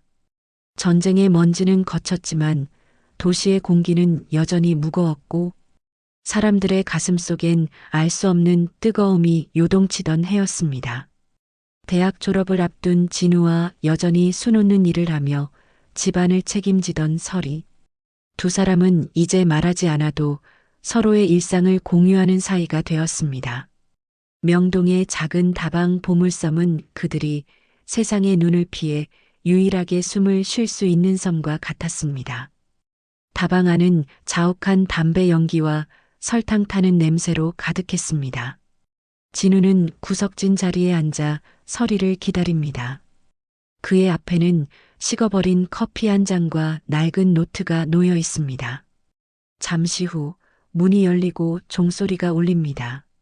설이입니다. 그녀의 옥색 저고리 끝동에는 언제나처럼 은은한 붕꽃 향기가 배어 있습니다. 하지만 오늘 그녀의 얼굴엔 평소와 다른 짙은 그림자가 드리워져 있습니다. 설이는 자리에 앉자마자 고개를 숙였습니다. 진우는 그녀의 가늘게 떨리는 손가락을 보았습니다. 그 손가락 마디마디에는 바늘에 찔린 자국들이 훈장처럼 박혀 있었죠. 진우가 먼저 입을 뗐습니다. 설혜 씨, 무슨 일이 있군요. 설이는 대답 대신 찻잔만 만지작거립니다. 침묵은 다방 안의 소음보다 더 크게 두 사람 사이를 압도합니다. 사실 설이의 아버지는 이미 가세가 기울 대로 기운 집안을 일으키기 위해 그녀를 본 적도 없는 부유한 집안의 후처로 보내려 하고 있었습니다. 60년대라는 시대는 여인의 의지보다 가문의 명운을 더 무겁게 여기던 시절이었으니까요. 다방을 나온 두 사람은 말없이 남산길을 걸었습니다. 서울의 야경은 화려하지 않았습니다. 듬성듬성 켜진 전구들이 마치 누군가의 눈물처럼 깜빡거릴 뿐이었죠. 진우는 알고 있었습니다. 자신은 가난한 고학생일 뿐이며 설이를 이 진흙탕 같은 현실에서 건져 올릴 힘이 없다는 것을요. 그의 주머니 속엔 그녀에게 주려고 샀던 싸구려 머리핀 하나가 무겁게 자리 잡고 있었습니다. 잡아야 하는가 아니면 보내주어야 하는가. 진우의 마음속엔 수천 번의 파도가 쳤습니다. 사랑한다는 말은 입안에서 맴돌다 쓴 침과 함께 삼켜졌습니다. 그 시절의 사랑은 이토록 무력했습니다. 마음 하나만으로는 넘을 수 없는 담벼락이 너무나 높았습니다. 걸음을 멈춘 설이가 갑자기 진우를 돌아보았습니다. 그녀의 눈동자 속에 달빛이 고여 있었습니다. 진우 씨, 만약에 말이에요. 우리가 다른 세상에서 만났다면 그때도 우린 책방에서 처음 만났을까요? 서리의 목소리는 미세하게 떨리고 있었습니다.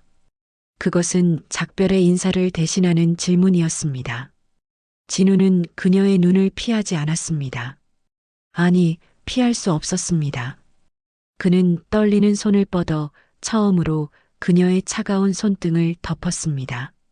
어느 세상이든 어떤 모습이든 나는 당신을 찾아낼 겁니다. 설령 우리가 연기처럼 사라질 덧없는 인연이라 해도 지금 이 순간만큼은 당신이 나이 전부니까요. 그날 밤 두 사람은 오래도록 헤어지지 못했습니다. 하지만 그들이 나눈 약속이 얼마나 부질없는 것인지 두 사람 모두 직감하고 있었을지도 모릅니다. 덧없다는 것, 그것은 아름답기에 더 슬픈 이름입니다. 꽃이 지기에 봄이 짧게 느껴지듯 그들의 사랑도 가장 찬란하게 피어나는 순간 시들 준비를 하고 있었습니다. 1960년의 봄바람은 차가웠습니다. 이제 곧 찾아올 거대한 시대의 소용돌이가 이 가녀린 연인들을 어디로 휩쓸고 갈지 두 사람은 알지 못한 채 서로의 온기만을 확인하고 있었습니다. 1961년의 겨울은 유독 길고 시렸습니다. 청량리역 대합실의 노란 조명 아래 사람들의 입김은 하얗게 흩어지고 있었습니다. 그 번잡한 인파 속에서 진우와 서리는 약속이라도 한 듯 서로의 거리를 한 뼘쯤 둔 채 서 있었습니다. 그 한 뼘의 거리가 마치 건널 수 없는 강처럼 느껴지는 밤이었습니다. 내일이면 서리는 아버지가 정해준 사람을 따라 남도의 낯선 땅으로 떠나야 합니다.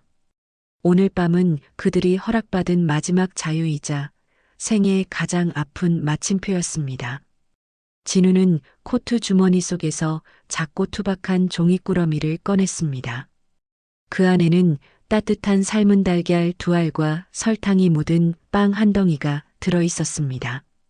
가시는 길에 배고프지 않게 드세요. 진우의 목소리는 갈라져 있었습니다. 서리는 그 꾸러미를 받아들었지만 차마 고개를 들지 못했습니다. 그녀의 눈물이 툭 하고 종이 봉투 위로 떨어져 진흙 같은 얼룩을 만듭니다. 그녀의 손등은 붉게 터져 있었습니다. 진우는 그 손을 잡아주고 싶었습니다.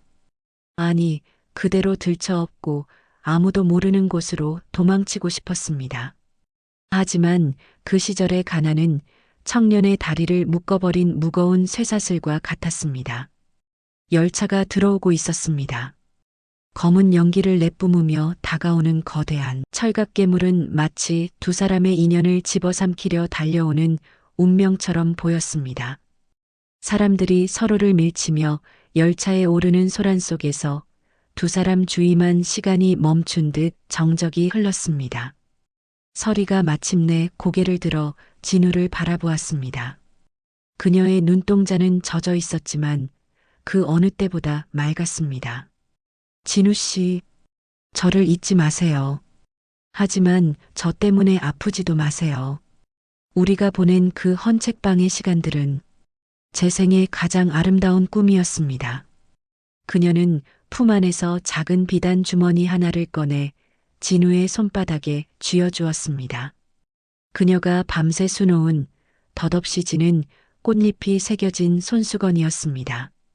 열차가 서서히 움직이기 시작했습니다. 쇳덩이가 부딪히는 비명 같은 소리가 플랫폼을 가득 채웁니다. 서리는 열차 난간에 매달려 자꾸만 멀어지는 진우를 향해 손을 흔들었습니다. 진우는 차마 손을 흔들지 못했습니다. 아니, 움직일 수가 없었습니다. 멀어지는 열차의 뒷모습이 시야에서 흐릿해질 때까지 그는 찬 바람을 맞으며 그 자리에 박힌 듯 서 있었습니다. 사랑한다는 말보다 미안하다는 말이 더 어울렸던 시대. 진우는 손바닥에 남은 그녀의 온기를 꽉 쥐어보았습니다. 하지만 온기는 금세 겨울바람에 실려 사라져버렸습니다. 이제 남은 것은 연기처럼 흩어진 기차의 잔향과 평생 가슴에 박혀 빠지지 않을 가시 같은 그리움뿐이었습니다. 덧없는 사랑이란 잡으려 할수록 멀어지는 안개와 같다는 것을 그는 비로소 깨달았습니다. 수십 년이 지난 지금도 비가 내리는 날이면 노년의 진우는 가끔 청량리역을 찾습니다. 기차는 이제 더 이상 검은 연기를 내뿜지 않고 역사의 모습도 몰라보게 변했지만 그 플랫폼 끝자락에는 여전히 눈물 젖은 종이 봉투를 든 청년과 옥색 저고리를 입은 여인이 서 있는 듯합니다. 덧없기에 영원한 것들이 있습니다. 사라졌기에 가슴속에 문신처럼 남은 그날의 밤. 우리의 사랑은 그렇게 풍경이 되었습니다. 서리를 떠나보낸 진우에게 남은 것은 비어버린 가슴과 차가운 총대뿐이었습니다.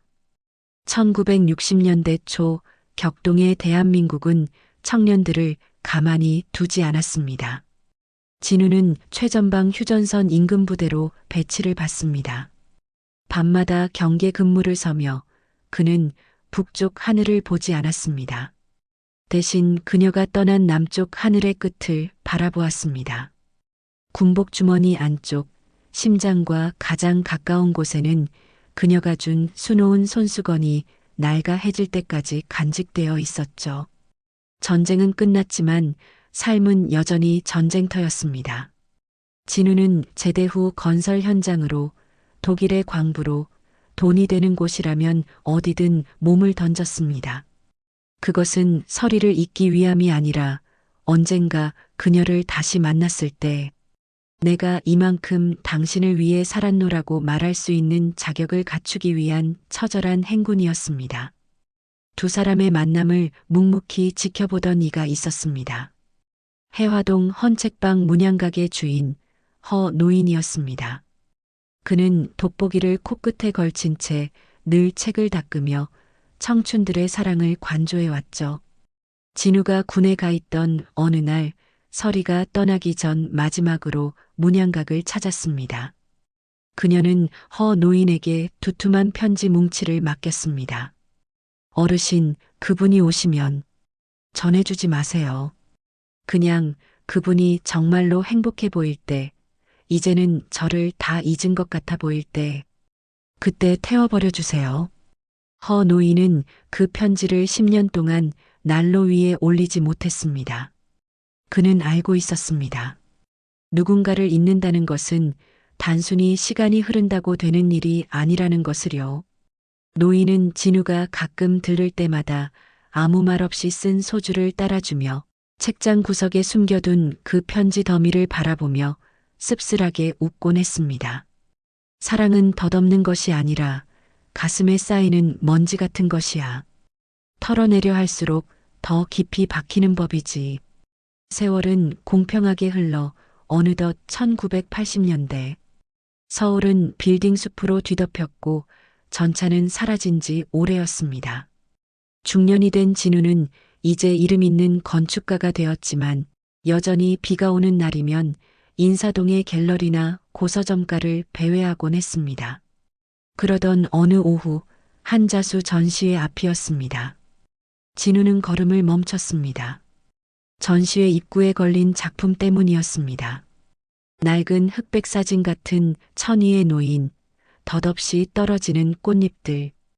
20년 전 청량리역에서 자신이 받았던 그 손수건의 자수와 꼭 닮아 있었습니다. 전시장 안쪽 단아하게 머리를 묶은 중년의 여인이 손님과 인사를 나누고 있었습니다. 세월의 주름이 눈가에 내려앉았지만 진우는 단번에 알 수 있었습니다. 그가 평생을 찾아 헤맨 안개 속의 이름 설이었습니다. 두 사람의 시선이 허공에서 부딪혔습니다. 20년의 공백이 단 1초의 침묵 속에 응축되었습니다. 진우는 다가가 말을 거는 대신 그녀가 있는 쪽을 향해 조용히 고개를 숙여 인사했습니다. 설이 역시 엷은 미소를 지으며 눈을 감았습니다. 그것으로 충분했습니다. 다시 시작하기엔 너무 멀리 왔고 모른 척하기엔 너무나 깊은 사랑이었습니다. 그들은 서로의 삶이 헛되지 않았음을 그 짧은 눈맞춤으로 확인했습니다. 사랑은 소유하는 것이 아니라 누군가의 마음속에 가장 아름다운 풍경으로 남는 것임을. 덧없기에 그토록 눈부셨던 그들의 시대가 비 내리는 인사동 거리 위로 조용히 막을 내리고 있었습니다.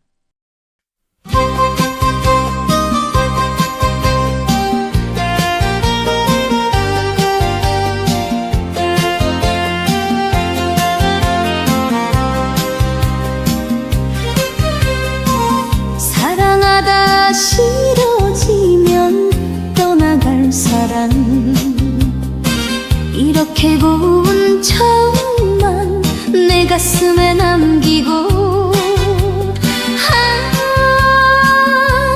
가시면 어쩌나 서로 좋아 만났으면 사랑인가요 서로 싫어 헤어지면 이별인가요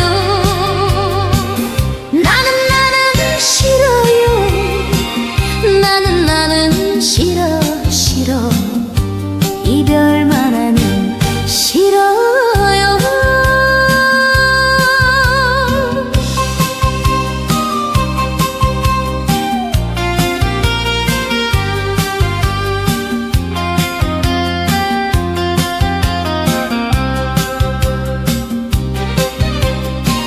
사랑하다 미워지면 떠나갈 사람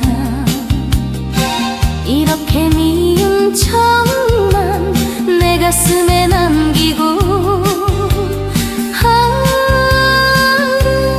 가시면 어쩌나 서로 좋아 만났으면 사랑인가요 서로 싫어 헤어지면 이별인가요 나는 싫어요 나는 싫어 이별만은 싫어